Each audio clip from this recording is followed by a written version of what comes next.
So, ayun, magandang umaga sa ating lahat mga boss. Anong oras na? Alas 12:55. Diba, Tagalog na Tagalog. Ayun. Kamusta? Wala naman akong ibang gustong kwento. Kumaga, kakamustahin lang kita. Diba, baka minsan nakakaranas ka o nakakaramdam ka ng kalungkutan sa buhay. Diba? Wala ng pag-asa. Kasi lahat tayo nakakaranas ng mga ganung bagay, lalo na't ikaw na lang mag-isa. 'Di ba? Ano ka ba sa labas? Ano ka ba sa loob ng bahay? Ano ka ba sa loob ng simbahan? 'Di ba?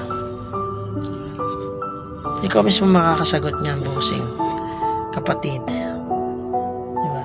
Nung tanong ko na 'yon, sagutin mo na lang din sa isip mo. Kasi maraming tao nakakaranas ng mga depression, diba? Anxiety, diba? Sobrang uso yan ngayon eh. Diba? Ito pa, dumagdag pa ng mga gera. Diba? Pagtaas ng mga bilihin. Diba? Automatic yan ng mga ibang item o ibang mga bibilihin mo, magtataas na. Kasi sobrang gulo. Ang gulo na ngayon ng mundo natin. Kumbaga, alam mo yun, parang paunti-unti pinaparamdam na sa atin ang pagbaba ng Panginoon, mga boss, madam. Kaya habang nabubuhay pa tayo ngayon, di ba? Suko na natin ng matagal na nating tinatago na sekreto na nagpapabigat din sa ano natin, sa damdamin natin. Di ba? Hindi mo man yan makwento sa kaibigan mo, sa close friend mo, sa magulang mo, sa kapatid mo, sa kaibigan mo.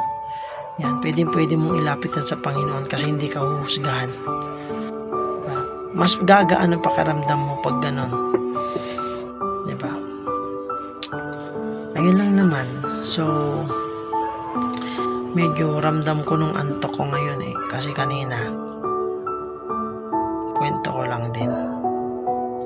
Kanina kasi naantok ako ngayon. Ay, kanina hindi ako naantok. Ngayon naantok na. Grabe ba? So, ayun lang. Ayun lang naman ang sa akin. Ang tayo ng vitamins natin. Kasi, maganda pa rin may ng vitamins tayo, di ba?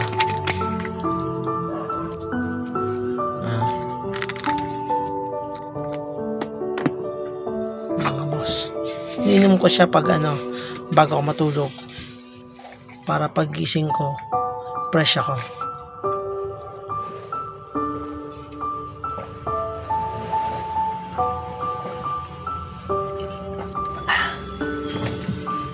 Ayun lang naman. Peace, good night, and God bless to all. Ingat.